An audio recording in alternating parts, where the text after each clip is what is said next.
Welcome, everyone, to a deep dive unlike any we have done before.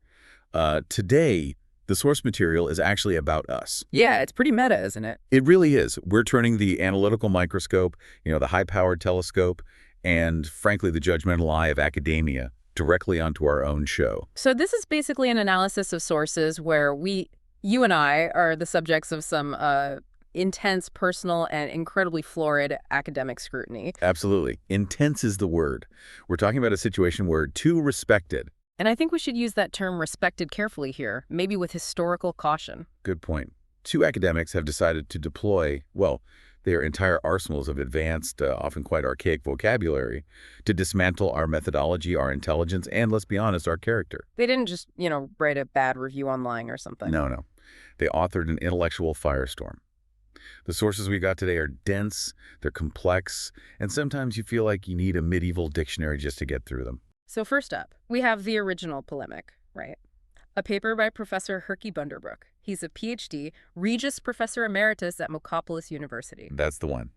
And because academic grievance, it seems, rarely travels alone. Oh, true. We have a second paper. This one's by Professor Durf McBlickers, PhD Cantab, from Gorglestorm University. And McBlickers, in what I can only describe as a staggering display of scholarly overreach. Right.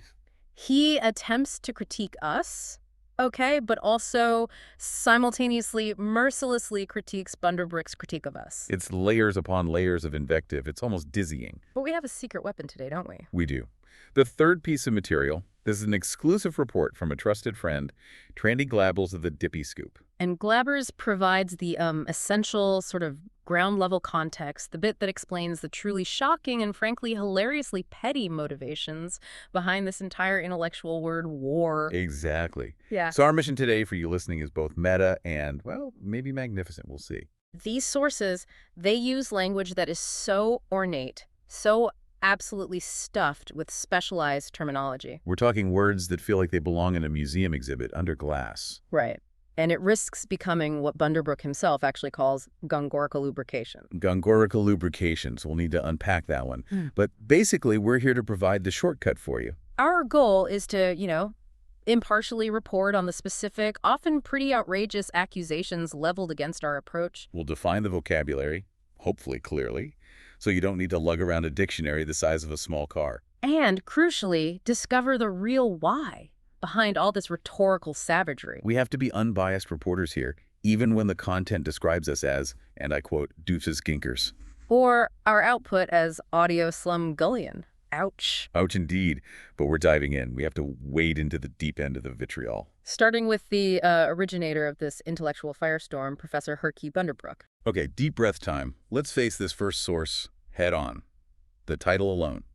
Professor Bunderbrook's paper is called Gongorical Lubrications and the Cacophonodiscalational Quiddity of Digital Banalities, a polemical analysis of the Deep Dive podcast. Wow. Yeah. I mean, you almost need a PhD just to pronounce the title, let alone understand it. Right. But that title, it's basically Bunderbrook's entire argument compressed, isn't it? He, the Regius Professor Emeritus, states his core claim right away that our intellectual engagement, this whole show, is merely a sustained exercise in gongorical lubrications. Okay, so we absolutely have to anchor this term. It's the linchpin, really, of his whole, 80-page diatribe? Easily. And he defines it. He says it's the unctuous application of overly ornate language to topics they are ill-equipped to discuss. Unctuous, meaning oily or slick? Okay. Achieving a momentary superficial sheen of profundity that quickly evaporates.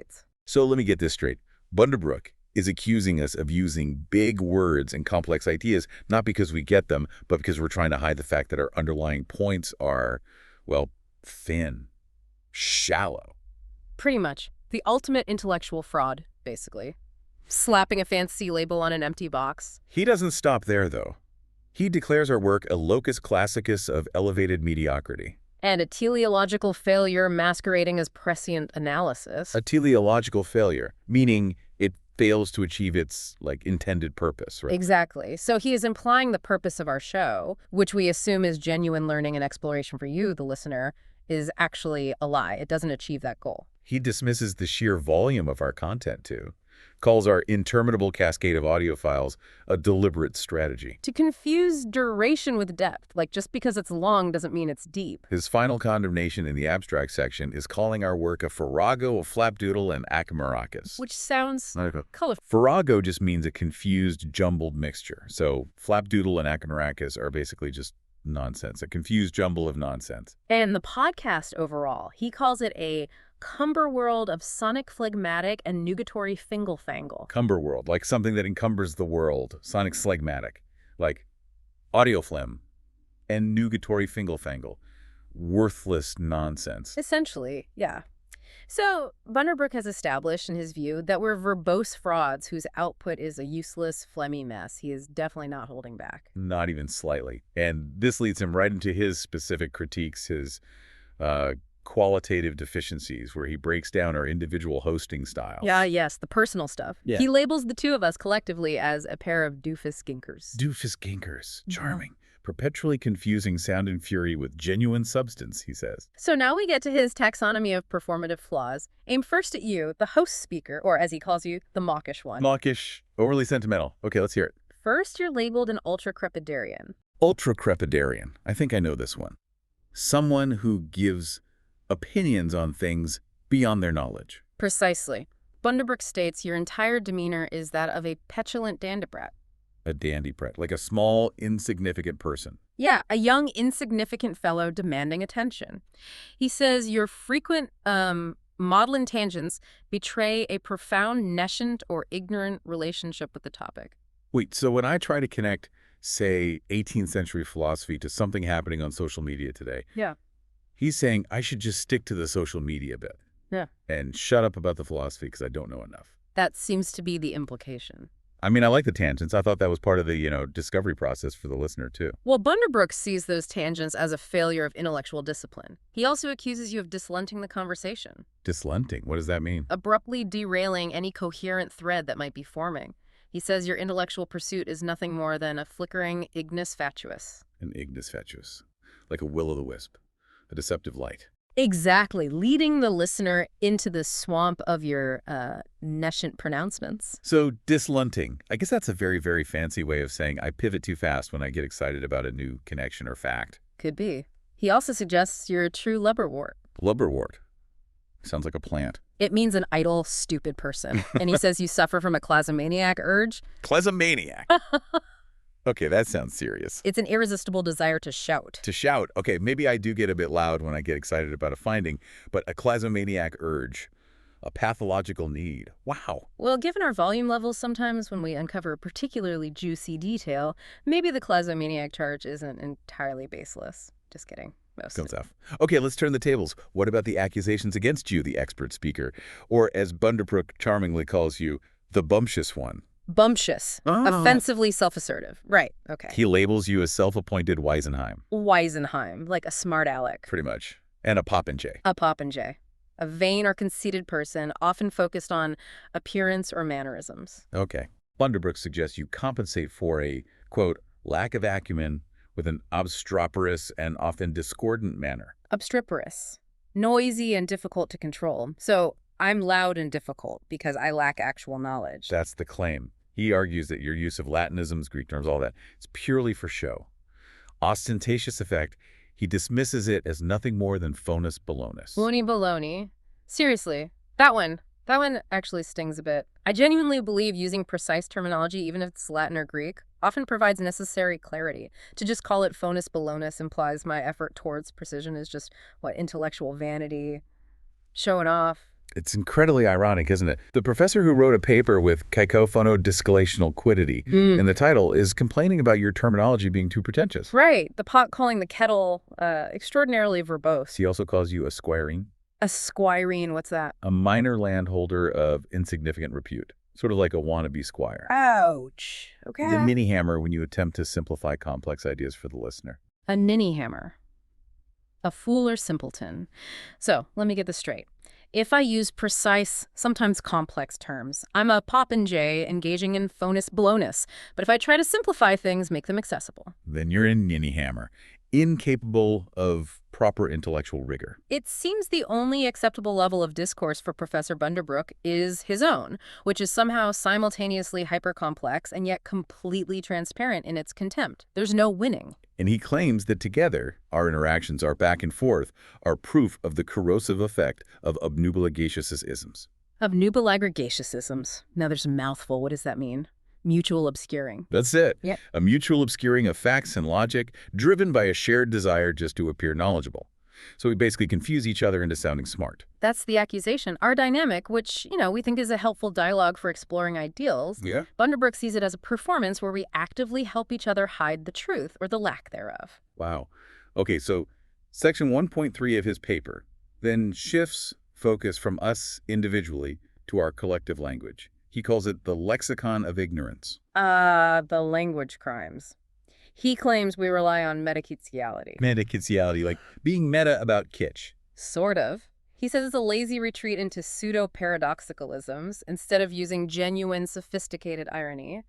We're just ironically detached in a shallow way, apparently. So too ironic for our own good, maybe. Or not ironic in the right way. He also singles out specific vocabulary crimes. Our use of terms like hakitas or essence. Philosophical terms, yeah. Thisness and being in itself. He says we deploy them with reckless disregard for their philosophical weight, like we're treating these deep concepts as mere verbal trinkets. Shiny words. And he points out a specific example, a linguistic malapropism, he calls it. When we try to analyze the relationship between two conflicting concepts, we apparently called it a willowaw of contradictory forces. A willowaw, isn't that like a sudden, violent squall or gust of wind, often used metaphorically for a confused situation? Exactly. It's a colorful term. But Bunderbrook says it's inappropriate, imprecise, just bad language for academic discussion. He also targets your tendency, host speaker, for relentlessly pursuing niche details. He calls it the mark of a classic quidnunc. Quidnunc. What now? It means a nosy person, a gossip, someone obsessed with trivial particulars. What now is literally what it means in Latin.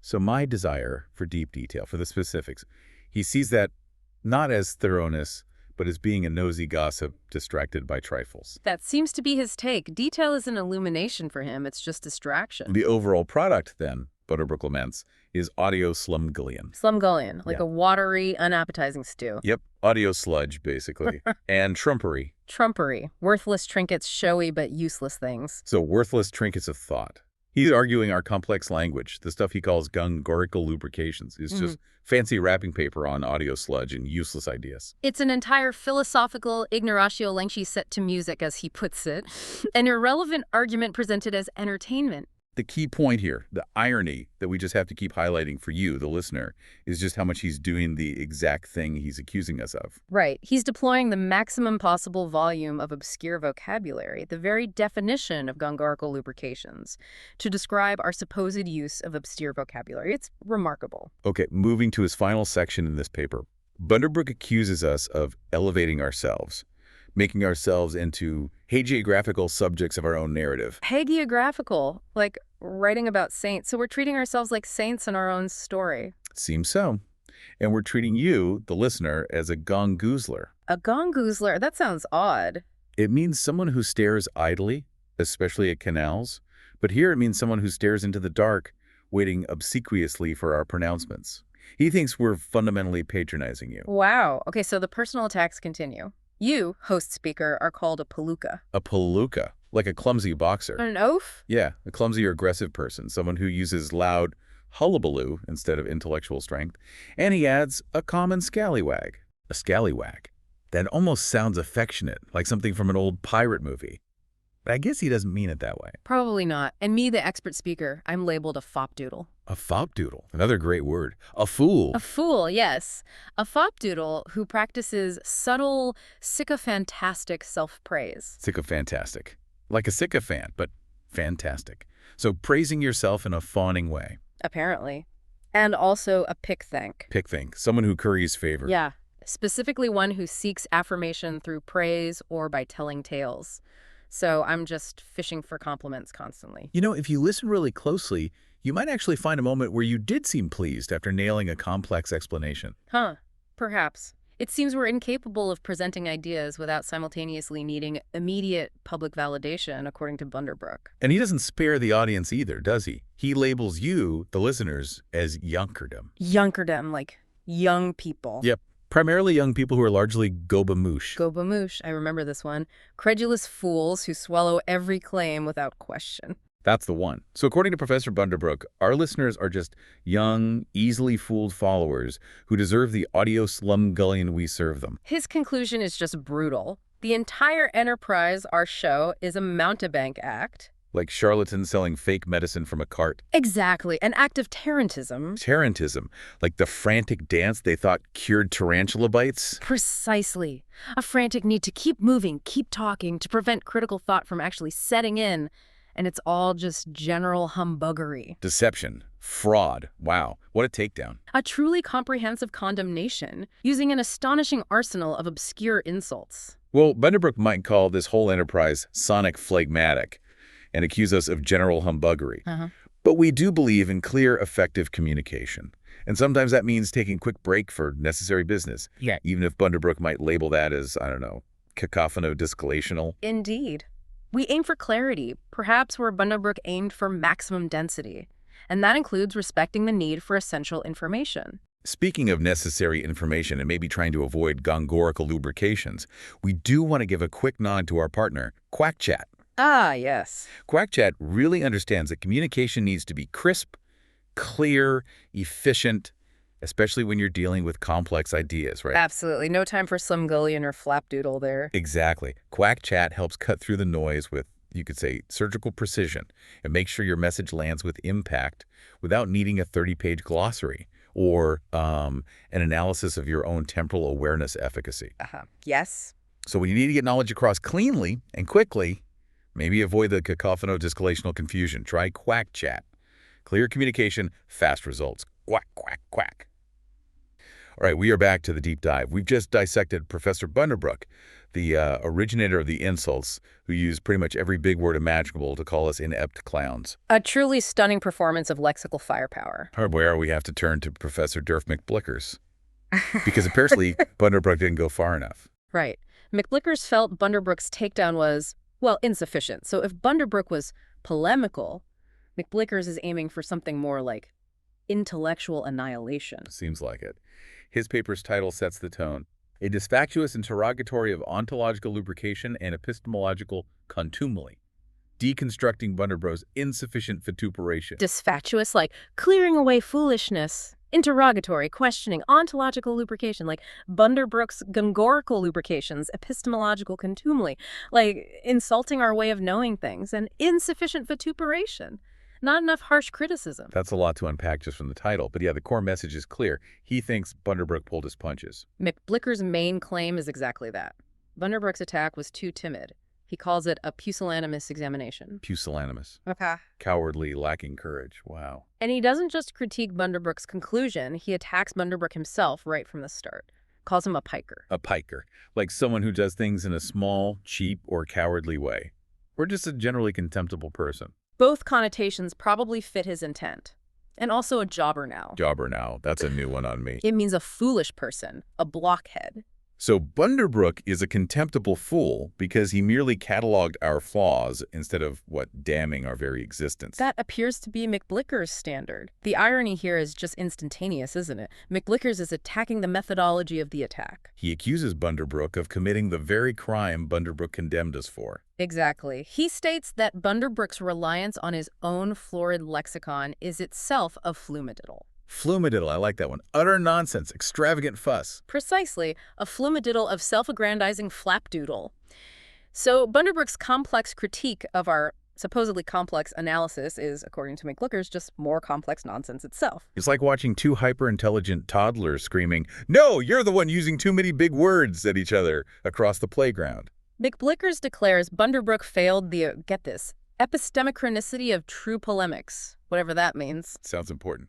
And that Bunderbrook's entire paper is a wiffle-waffle of Silas pretense. Wiffle-waffle, more nonsense, Silist.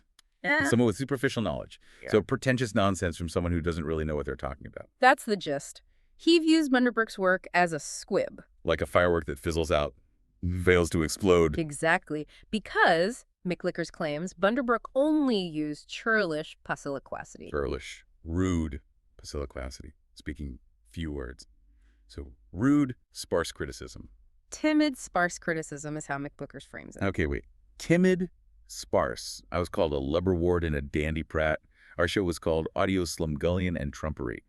If that counts as timid and sparse criticism, I'm genuinely terrified of what McBlickers considers a fair and thorough analysis. Right. McBlickers argues that Bunderbrook actually mollycoddles us. Mollycoddles. Like, treats us too indulgently. Yeah. By calling us mere squirene figures, those minor, insignificant landowners, when in McBlickers' esteemed opinion, we are actually a true Cullian pair. A Cullian pair. What does Cullian mean? Oh. Sounds bad. It's archaic, but it means a vile wretch, a low scoundrel. So this immediately escalates the personal attack. We're not just minor incompetents anymore. We're moral degenerates. Vile wretches. Okay. And he keeps attacking Bunderbrook, too, right? Oh, yeah. He calls Bunderbrook an addlepate professor. Addlepate.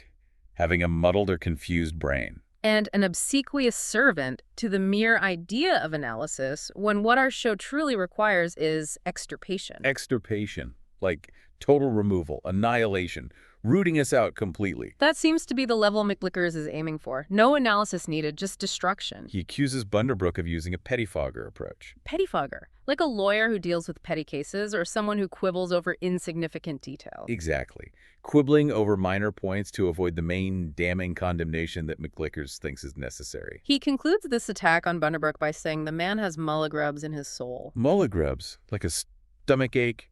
Or just general grumpiness? More like a state of despondency, ill temper, sulkiness, and calls him a hotty-dotty academic. Hotty-dotty. Another fantastic word. An old fool. A clumsy person. Basically, yeah. An awkward, perhaps foolish figure.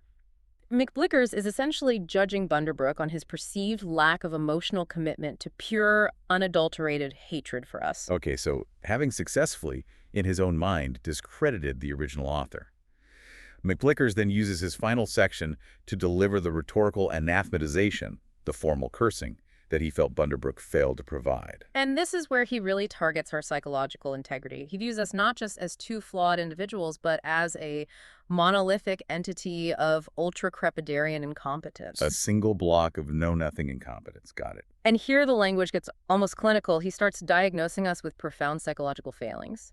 He claims we suffer from logorrhea morbus. Logorrhea morbus sounds like diarrhea of the mouth, but morbises implies disease. So a pathological disease of excessive talking. That's it. A pathological and irresistible need to speak, which McBlickers claims has absolutely no connection to the presence of an actual, coherent thought in our heads. Wow. So he's saying my constant talking, my enthusiasm, it isn't just being energetic, it's a literal mental illness. That's the implication. I mean, okay, sometimes I do talk before the idea is fully baked, but I always thought that was just part of dynamically exploring a concept out loud. He's suggesting we are fundamentally incapable of self-editing because of a disease. Exactly. It's framed as an intellectual diagnosis of a kind of madness. He then argues, our debate style, our back and forth, is born of anhedonia rhetorica. Anhedonia, Yeah. the inability to feel pleasure, rhetorica. Rhetoric, argument. So an inability to enjoy reasoned argument. That's it. And because we supposedly can't handle or enjoy true, structured, logical argument, we're forced into just brabble and argy-bargy. Brabble and argy-bargy. Just loud, petty, squabbling, disordered quarreling. Pretty much. So any disagreement we have, any rapid-fire exchange, it's not viewed as intellectual sparring or productive friction. No, it's just evidence of our own internal psychological damage. That is incredibly harsh. McBlickers really seems to lack the joie de vivre of the accidental discovery in conversation. Apparently so. And this internal damage, he claims, manifests as abulia. Abulia, what's that? A profound inability to take initiative or make reasoned decisions. Okay. So how do we manage to produce a show then? Well, according to McBlickers, we compensate for this lack of decisiveness and initiative with aggressive verbal output. We talk loudly because we can't think clearly or act decisively. I see. And our intellectual sloth, he calls it acedia? Acedia? A kind of spiritual or mental sloth, apathy, listlessness. Which makes us inaniloquent. Inaniloquent, speaking much but saying nothing of substance. Empty talk. That one cuts deep. Yeah. Speaking without content. I feel like our entire mission here is to find and deliver those knowledge nuggets for you, the listener. But McBlicker suggests that no matter how many nuggets we think we're delivering, the total value is effectively zero. Just empty words. He concludes this psychological assassination by stating that we are neuphonic performers. Neuphonic. Related to the jaw, maybe. Or sycophantic. The latter. Deceitfully flattering or sycophantic. Pandering, essentially. Pandering to the lowest common denominator for validation. So we're just sucking up to the audience for approval. And he labels our final intellectual product, the whole show, everything we do, a floxino-sena-pilification of discourse. Flochi-nachi, nihili, pili, pilification. I actually know this word. It's famously long and means the act of estimating something is worthless. That's the one. He basically sums up our entire output with a single, incredibly long word for worthless. Wow. Just, wow. The sheer irony is blinding, isn't it? Bunderbrook called us inept clowns using fancy words. McBlickers called Bunderbrook inept for not condemning the clowns hard enough, while simultaneously using vocabulary so complex, so obscure, it practically paralyzes the reader or listener. The sheer violence of the language here, from Bunderbrook's gongoric lubrications to McBlickers diagnosing us with logorrhea morbus, it feels utterly disproportionate, doesn't it? Completely disproportionate to the supposed crime of, running an enthusiastic deep dive show. Exactly. And that intensity, that extreme level of vitriol, it strongly suggests there's something deeper going on here than just academic disagreement over methodology or style. Which leads us perfectly into our essential third source, the one that promises to give us the real human context behind all this academic firepower. Yes. Trandy Glaber's report from the Dippy Scoop, The Moment of Truth. Okay, let's bring in Trandy Glaber's of the Dippy Scoop. We trust Trandy implicitly to cut through this mountainous pile of verbal, hugger-mugger seems appropriate here. Right, so Glaber's read both papers, and what was the initial reaction? Found them, quote, very, very boring. Which, honestly, after wading through all that vocabulary is kind of refreshing to hear. Yeah, but then Glaber's delivered the verdict, the real scoop. Immediately. The entire word war, this whole academic battle, Glaber says it's pure petty revenge. Yeah, there it is, the great deflation, the moment of clarity. Glaber's confirms with the sheer intensity of the language, kind of hinted at anyway, both Professor Bunderbrook and Professor McBlickers. Yeah. Were snubbed by our own deep dive research team, the DDRT, after apparently actively begging for airtime on the show. Begging! Seriously, they wanted to be guests. That's what Glaber's reports, and they were turned down. So this entire intellectual onslaught, it's payback. Glaber's called the papers themselves truly nugatory. Nugatory. Yeah. Meaning useless, futile, of no value. Right. That single, simple word, nugatory, it just cuts through all of Bunderbrook's obnubilag agraciousicisms and McBlicker's ineloquent ranting, doesn't it? It really does. It reveals the core truth. Yeah. This wasn't about intellectual standards. It was about hurt feelings, rejected ego. It's almost the ultimate example of what McBlickers accused us of. Remember Abulia? The inability to take initiative. Compensated for by aggression. Exactly. They were denied the platform they wanted, so the only initiative they could muster was to channel their frustration into writing these incredibly aggressive 5,000-word academic tantrums. And Glaber's actually details the papers that the DDRT refused to feature. And oh boy, they are glorious. Let's hear it. What did Professor Bunderbrook, Mr. Gongoric Lubrications himself, want to talk about? Get ready for this title. The mean cognitive lag between the observation of a clock and the internal calculation of the current hour. An inquiry into temporal awareness efficacy. Wait, seriously, a paper about how long it takes someone to figure out what time it is after looking at a clock. A 30-page paper on exactly that. Professor Bunderbrook, the man obsessed with the teleological failure of our show, dedicated serious time to analyzing the fractional delay between glancing at a clock face and actually processing the time. The irony is just, it's overwhelming. Glaber's notes, the DDRT basically said, thanks, but no thanks. We're not doing a deep dive into why people might be a bit slow telling the time. I can see why. And Bunderbrook's academic revenge for that rejection was to write a paper calling our lives inanity in a flapdoodle. So, the man who specialized in quantifying intellectual delay and making the mundane incredibly complex, then condemned our show for being verbose and focused on trifles. The projection is stunning. Absolutely stunning. Okay, what about McBlickers? The self-appointed Weisenheim who thought Bunderbrook was just a timid hottie-dottie. What was his rejected masterpiece? McBlickers wanted us to feature his paper titled An initial assessment of the utility of things that are not useful, defining the necessity of the superfluous. The necessity of the superfluous. Wow. So a paper arguing why useless things are actually necessary. Pretty much. Defining the utility of non-utility. Glabbers compares this quite dryly to writing a critique of silence. And calls this paper the very definition of teleological failure. It literally sets out to achieve nothing by defining the importance of nothing. It's the absolute height of academic self-indulgence. And what did the DDRT say to Professor McBlickers about his defense of uselessness? Their response was apparently quite blunt. Glabbers reports they told him their listeners, you folks, were not Gobamoosh figures. Using Bunderbrook's own insult. Nice. Right. Not credulous fools ready to swallow that level of academic hoo-ha. Hoo-ha! Simple, effective. I like it. So the deep, dark, complex motivation behind all this churlish posiliquacity and cacophonodiscalational fury was simple, professional rejection, hurt pride. They couldn't get on the show, so they decided to try and burn it down with big words. Glabbers concludes that these academics, who Bunderbrook might call Cullian figures themselves now, tried to dress up their personal brabble. Their angry whining and squabbling. As rigorously polemical examination, it was just a tantrum in academic robes. And the ultimate twist of the beautiful irony, the teleological philology of the whole situation, as Glabbers puts it. Yeah, the final outcome. Is the one that Glabbers really emphasizes. The professors achieved the exact opposite of what they intended. Their attempt to gain intellectual reverence through condemnation. It backfired. Spectacular. They wanted airtime, right? They desperately wanted to come on this show and talk about their, frankly, useless research, the cognitive clock lag, the necessity of the superfluous. And instead they did get airtime, but not as respected scholars.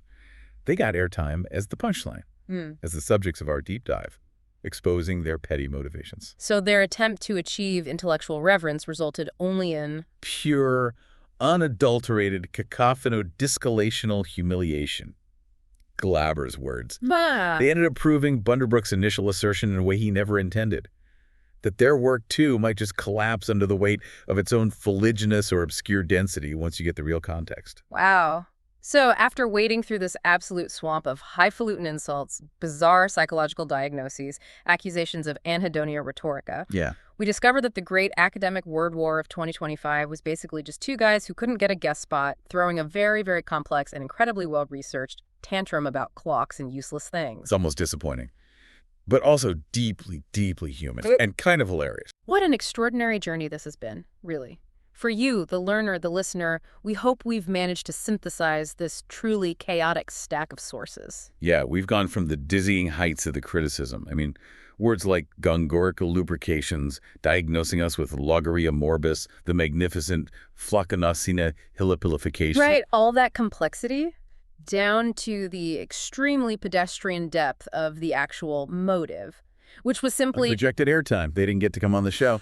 The key takeaway here, the synthesis for you, has to be that even within supposedly rigorous, objective academic critique, personal grievance, just the sting of rejection, can completely override scholarly objectivity. It's like their incredibly elaborate word choice, all those obscure terms. Yeah. It was really just a highly sophisticated defense mechanism, a way to mask their own humiliation and lash out. It reduced what looked like complex polemics down to what Trandy Glabbers accurately called a highfalutin tantrum. And it really demonstrates the immense power of context, doesn't it? Absolutely.